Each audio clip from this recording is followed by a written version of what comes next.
Welcome, everybody, to another WineShark Wednesday. It is I, your host, the WineShark, who's running late and doing all kinds of stuff.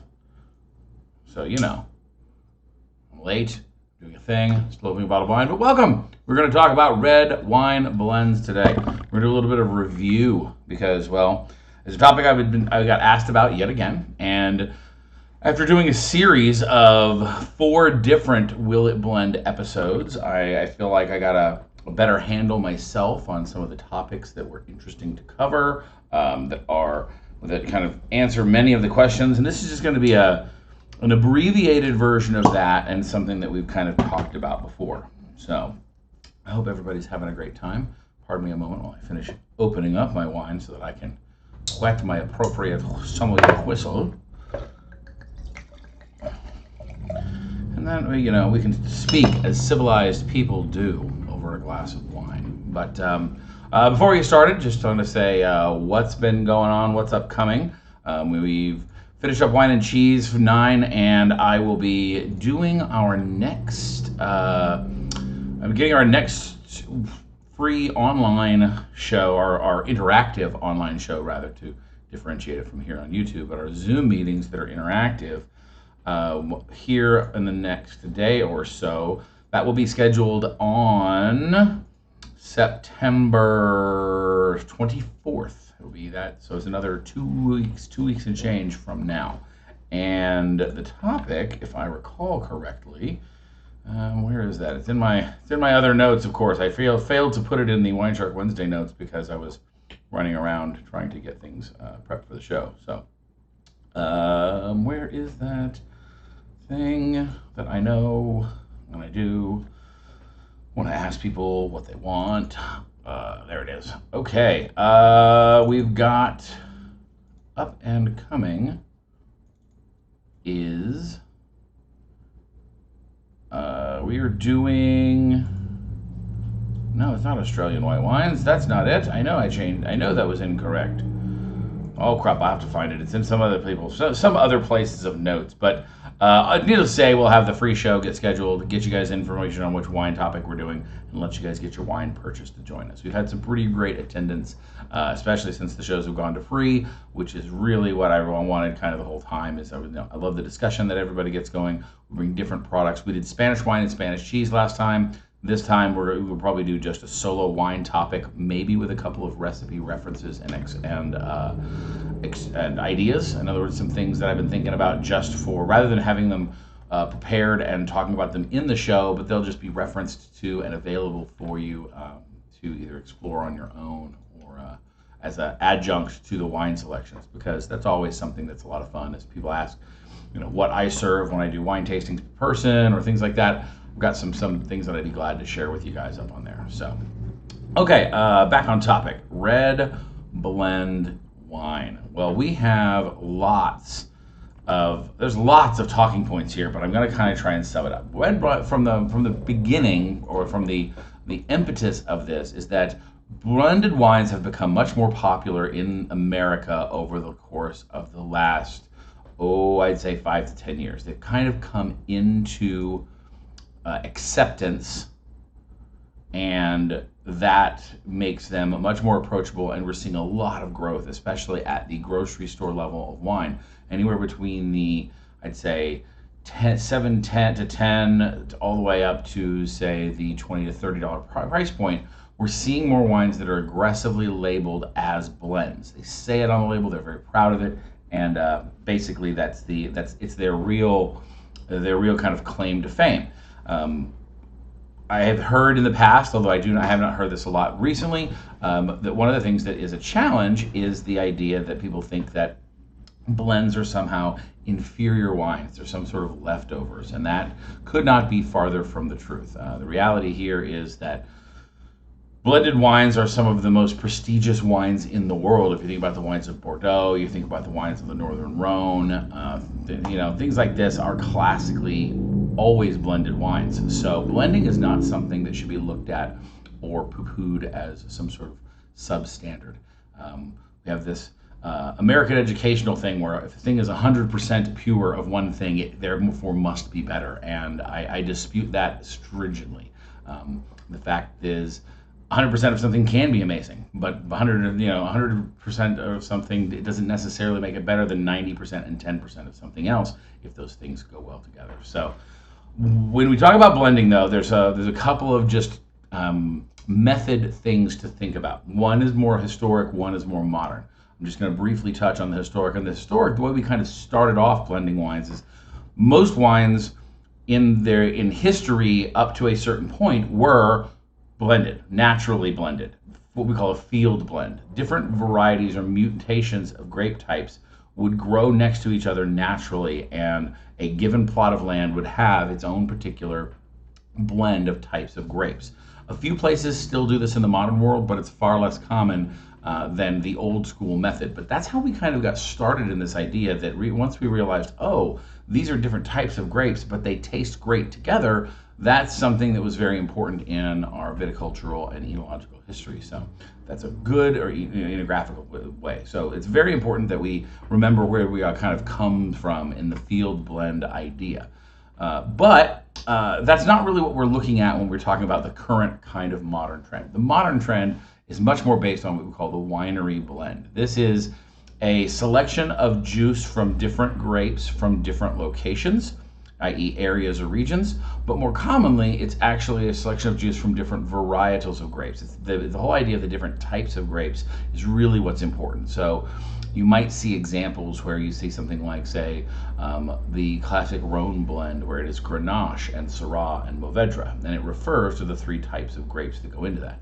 Now, in the old world where that is popular, say in the Rhone region of France, it's rarely written on the label that this is a GSM. It's just kind of what they do. It's their particular way of making wine, and it has been for a very long time.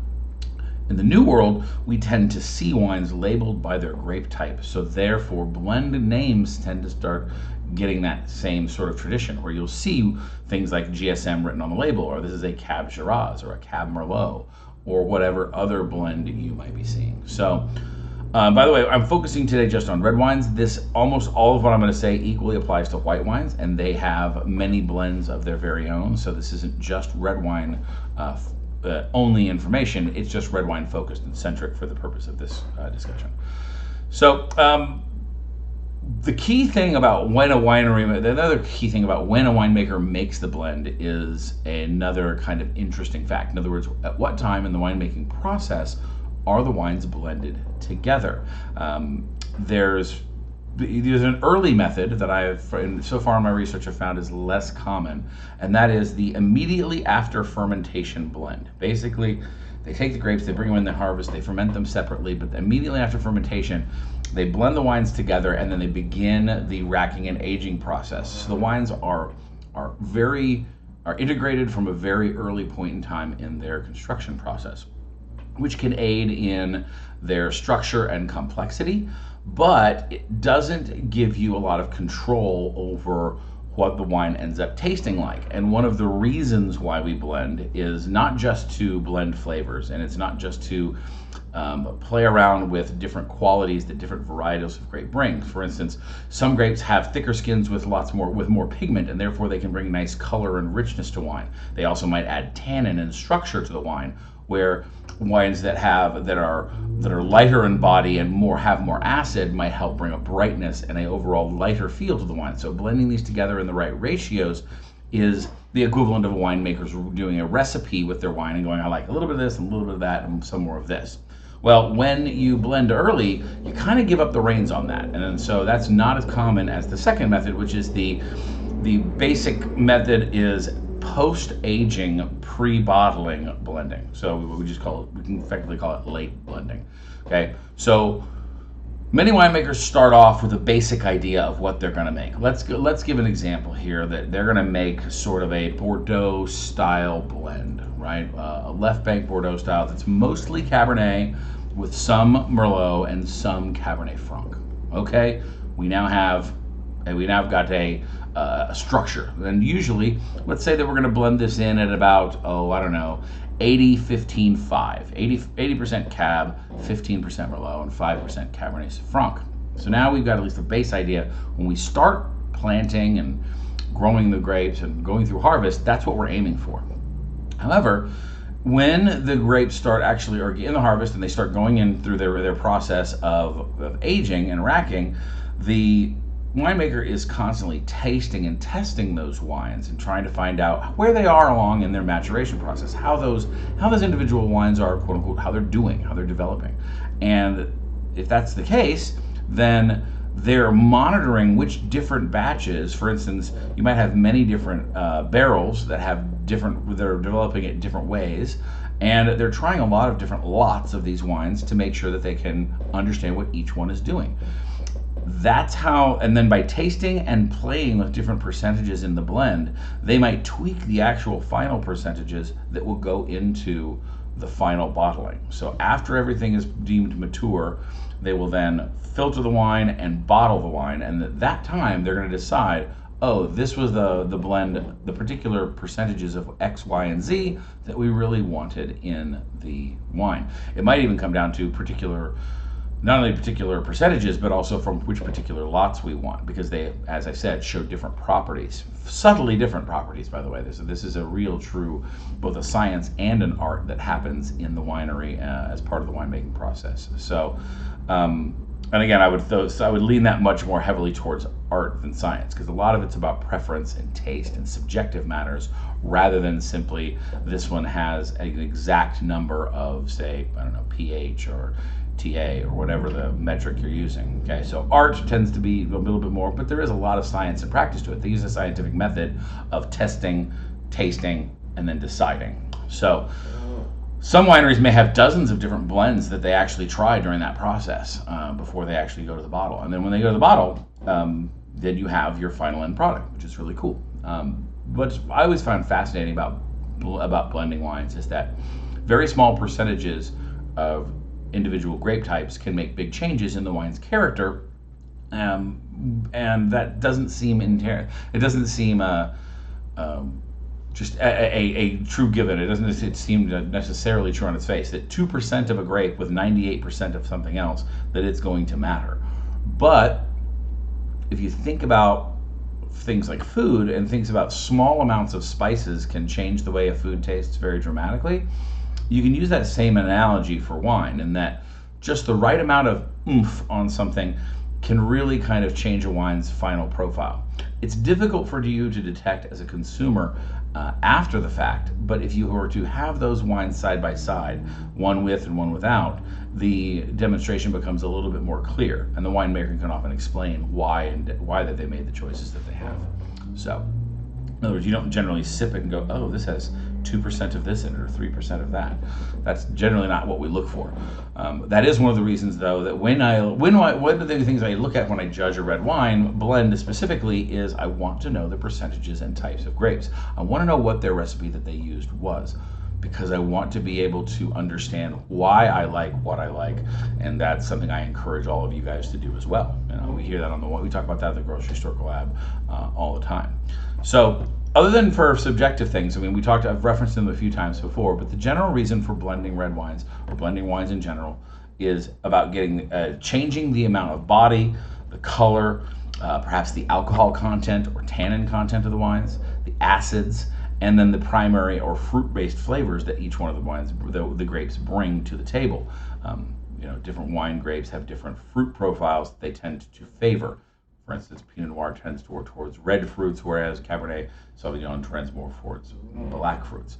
Now, interestingly, we will see another rule. This rule I've heard in several different methods, several different ways, but it applies certainly to this, and that is the what grows together goes together rule. And that means grapes that share similar or same style climactic conditions will tend to make good blending partners. So for instance, the example I used before, Grenache, Syrah, Mourvedre, these three grapes all grow in the same area under similar conditions and therefore make good bedfellows when it comes to making wine. You don't see a lot of grape blends where the grapes are grown in vastly different conditions. So for instance, you rarely see a Cabernet Sauvignon and a Pinot Noir. Pinot Noir likes much cooler conditions than the Cabernet tends to, therefore you don't see them necessarily side by side. Not that it's impossible, it's just not common. So, last but not least, tradition and custom has a lot to do with how blends are presented. As I said before, the old world doesn't tend to trend by telling us what's in the bottle, whereas the new world does. But I will also say that this has a lot to do with up and down the scale of price points, where certain wineries I think are very transparent, very open. Ridge immediately comes to mind. They'll tell you the exact conditions under which their grapes were grown and the exact percentages and types that were used in a bottle. Whereas some, all you'll get is the word red blend, and that's it. And I tend to frown on that because that's not good education material for those that are trying to expand their wine knowledge. Not saying you won't like the wine, it just means that they're not helping you get a broader palate, which is a thing that I'm constantly trying to help people do. So let's move on to then the drinking part of this wine. Hooray, I'm gonna shut up and drink now. Our grocery store grab. So for those not familiar with the process, grocery store grab is our attempt to get you help on choosing the best value per dollar for wines that are found at non-specialty and non-big box retailers. So if you don't happen to have a specialty wine store nearby, or you don't have a big liquor store or wine provider like Specs or Siegel's or Total Wine, then perhaps you should shop at the grocery store just out of convenience or necessity. Well, unfortunately, there's not a lot of well-trained staff at a grocery store to help you make good wine choices, so we have to rely on the labels. And if you are still fairly new to your wine world, this is something that you kind of are going, you're in the deep end of the pool all on your own. So label focus is what we like to look at. We want to know what's in the bottle. If it's a blend, as I said before, we want to know what variety is blended in and what percentages, if possible. We want to know where the grapes are grown, more specifically the better, especially if that's possible, because that tells us a little bit about the quality level of the wine. And then, of course, what does the wine taste like? One of the things we want to see on the bottle is simple, understandable layman terms that describe the flavors of the wine. We want to know what flavors these bring to, because if you're not a big wine person and you don't know inherently how the difference between a Pinot Noir and a Cabernet grape and how they would taste different in wine, then it's the label's job to help educate you and make sure you get the right choice for you. If they're really cool, they might even add in food pairings. But one of the things I've found over the course of doing this show over the last year and a half is that that's becoming less and less common, or it's infrequent at best. So I usually use it as an asterisk or a gold star bonus if they give a good description, but I don't expect to see it on the label, and you probably shouldn't either. So today's selection is a very loud truck. Anyway, no, today's selection is the 7 Moons Red Blend. Based on their label here, I assume they're referring to these phases of the moons, but it's got a great little name. It's a California-wide red blend. Very simple label. I think the label is attractive, but the front of the label is a just simply market to me label. No real information other than it's from California. But the back of the label, this is where, again, this passed our test pretty well when I looked it up. Remember that I choose these without prior knowledge. I basically go to the grocery store. If I've got a concept I'm working on, I'll look for something that hits that range, or sometimes I'll just let my grocery eye wander and go, ooh, that looks interesting. Let's see if their label's worth talking about. I generally try not to bring you wines that have substandard labels, but it does happen. Today, though, pretty good example. This is 7 Moons Red Blend. 7 Moons Red Blend celebrates the phases of the moon. Hey, look, I was right. By combining 7 grape varietals into a smooth, fruity, easy-to-drink wine. Now, by the way, that's a lot of a varietal. That's much more than many other wines, so this is going to be an interesting little project. So that in itself is kind of neat, sets them apart. So into a smooth, fruity, easy-to-drink wine. Uncork the bottle, pour a glass, and find the connection in the moonlight. Now, you may be worried that that's the end of it, but there's a big, nice, bright label in the middle here that says Syrah, Merlot, Petit Syrah, Zinfandel, Cabernet Sauvignon, Malbec, and Grenache, or what some of us in the industry would term a kitchen sink full of different types of wine.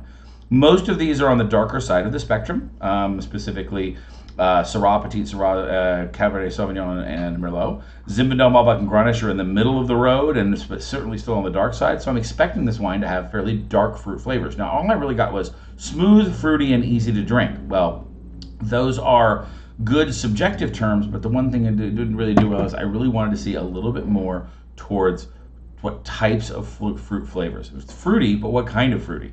With this lineup of grapes, my personal knowledge can tell me something, but if you didn't have it, you'd be kind of in a quandary. So honestly, what I'm expecting here, and although I just did have a sip, this is going to be on the darker end of the fruit spectrum, because if you've got Petit Syrah, and Cabernet Sauvignon floating around in there. Those are very assertive grapes. Syrah, depending on how you harvest it, can also be very assertive. Merlot and Zinfandel and Malbec and Grenache are all still, again, each one of these wines makes individual wines that are all pretty on the medium to high power side of things. So we will be aware of that. So anyway, let's take a look at what we've got here. So we do just a kind of a basic overview, not like a full wine review here, but just some basics of what do we have going on in the glass. We want to answer 3 questions. That is it well executed? Is it on style? And is it worth the price tag? Right? Did we make a good purchase choice here? So color-wise, this is a big, dark, inky wine. Again, knowing those grapes now, and that totally understands, but it's very purple colored. It is definitely on the dark side of the spectrum as far as red wines are concerned. It's got reasonable level of concentration. I can't really see much through it. It's very dark and inky, so that promises a very bold or concentrated level of flavor. That's what my eyes are telling me. On the nose, it smells, it's got a very assertive smell, right? It's got a lot of aromas going on, but it has a weird melange of, I would say, black and blue fruits. Strangely, it smells almost grapey, which is something we don't see a lot in wines. They rarely smell like, say, grapes, or what I would call artificial grape flavors. In other words, we don't associate it with the sodas of grape fame or grape Kool-Aid.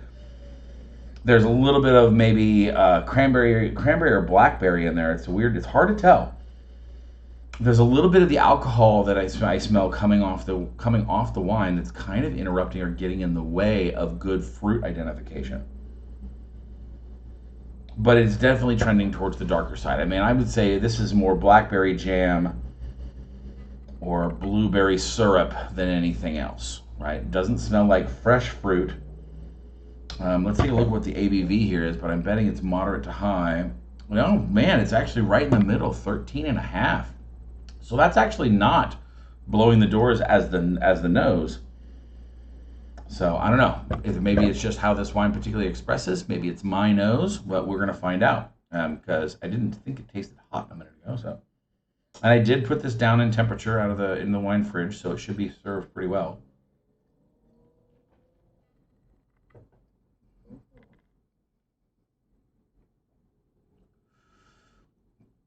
Okay, and yeah, kind of jammy fruit, and lots of it. There's this. It tastes a lot like a blueberry jam or a berry flavored artificial beverage, right? It has this really mishmashed kind of thing. There's not a lot of distinction going on. The later it goes on, the longer it lingers in my mouth, the more I would say it trends towards that blueberry or blackberry artificial flavor kind of thing. It's a really interesting kind of blend. Again, I wouldn't put this as a highly sophisticated flavor as far as fine wines are concerned.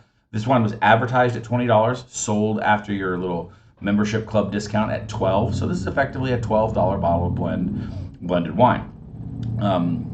Is it well executed? I'm going to give it a maybe. I think that their trend idea of 7 moons, and by throwing all these different grapes from many different, and because this is listed as California, these grapes are from friggin' everywhere in California, or maybe, it doesn't really have any sense of place, and it doesn't really have any sense of identity. It doesn't have a flavor profile that is what I would call unique.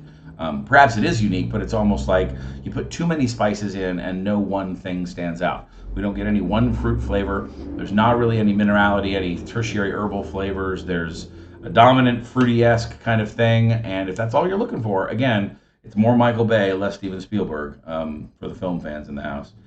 So it's just, again, it does not taste overly hot. It is. The tannins are very well in balance. If you're not a big fan of grippy tannic wines, this is perfectly up your alley. It tastes, the fruit definitely comes across first. And the alcohol is present, but not overwhelming. So you don't really taste it much on your palate. But yeah, it doesn't have much of the middle of an overall body. It's a very medium weight, which is surprising considering Petit Syrah, Cabernet Sauvignon are in the mix. My bet is that the percentages, if I had to guess, there's a lot of Grenache in here, a lot of Zinfandel by ratio, Although if they're doing their Zin, they're losing a lot of the oomph that Zin would give them. But it's not bad, but it's also just not particularly interesting. It's just kind of there. So is it well executed? Meh. Is it on style? Well, that's a really hard question to answer with blends, and California in particular, because California is still kind of identifying itself to what its blends are.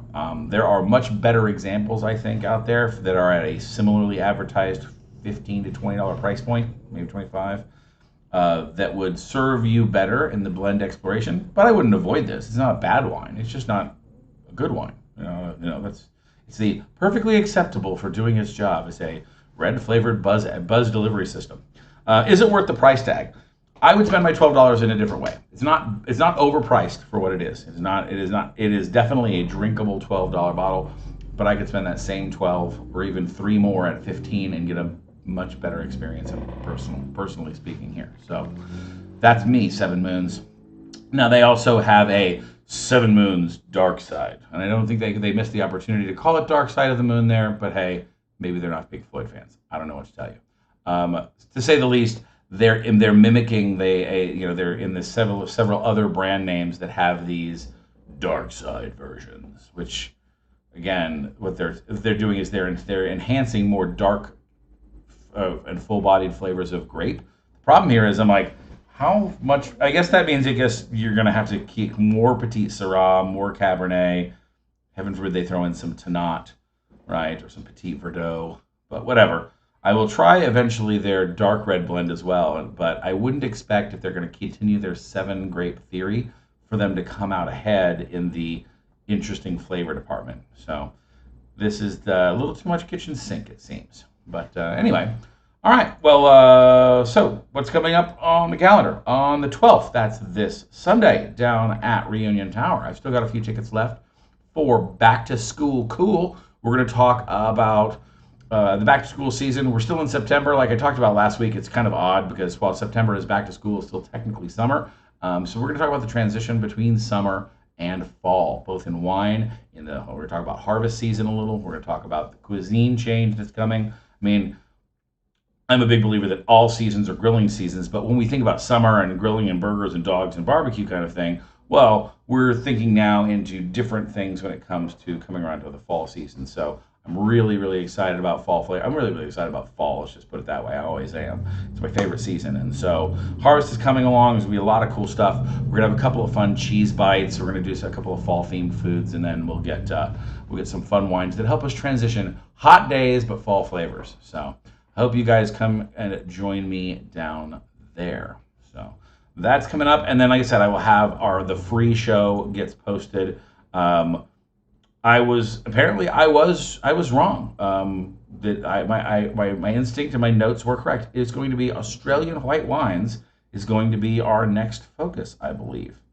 That was the next choice after we did wines of Chile, we did wines of cheese 10, and then we're going to do aromatic whites part 2 and Australian whites over the next couple of months. So I think I'll probably save aromatic 2 for next month. And then I'll do cheese probably again in November. And then we'll see what we do around the holidays. But yeah, that'll be a free show. Tickets will be available via Eventbrite. I'll post a thing on Facebook, and I'll post a thing on WineShark.com as well. But hope you guys join me for any and all of those. And of course, it's now coming up on the excellent season.